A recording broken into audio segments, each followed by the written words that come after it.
vous parler d'un autre génie qui n'est pas non plus intéressé par l'argent. C'est un mathématicien russe qui vient de refuser $1 million. Il a résolu l'un des plus grands mystères mathématiques de ces 10 derniers siècles, rien que ça. Il s'appelle Grigori Perelman et il vient de décliner le prix du millénaire. C'est un institut américain qui remet ça, avec un petit chèque de 6 zéros qui va avec.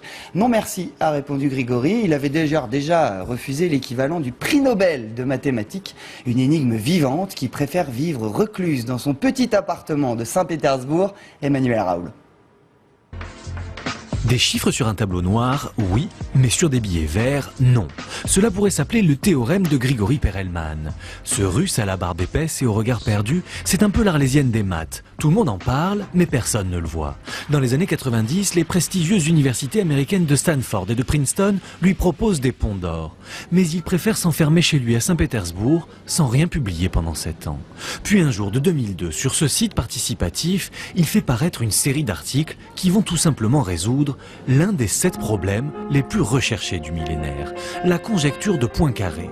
En jeu, déterminer si une forme quelconque peut constituer une sphère de 3 dimensions. Pas compris? Allez, plus simple.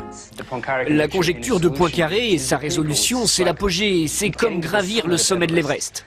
Devant ce point final au problème de Poincaré, ses pairs décident en 2006 de lui attribuer la plus haute distinction des mathématiques. Mais Perelman la refuse et ne se déplace pas à la cérémonie. Il refuse la médaille Fields, qui est pourtant le prix Nobel de mathématiques.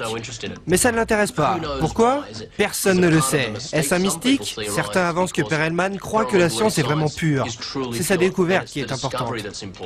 Dans une de ses très rares interviews lâchées derrière la porte fermée de son appartement, il s'est ainsi justifié. Cela n'a aucun intérêt pour moi. Tout le monde a compris que la démonstration était correcte et je n'ai besoin d'aucune autre reconnaissance. Et voilà pourquoi il vient de refuser le prix du millénaire et son $1 million offert par le prestigieux Institut Clay. Selon une de ses voisines, son appartement ne compterait qu'une table, un tabouret et un lit crasseux.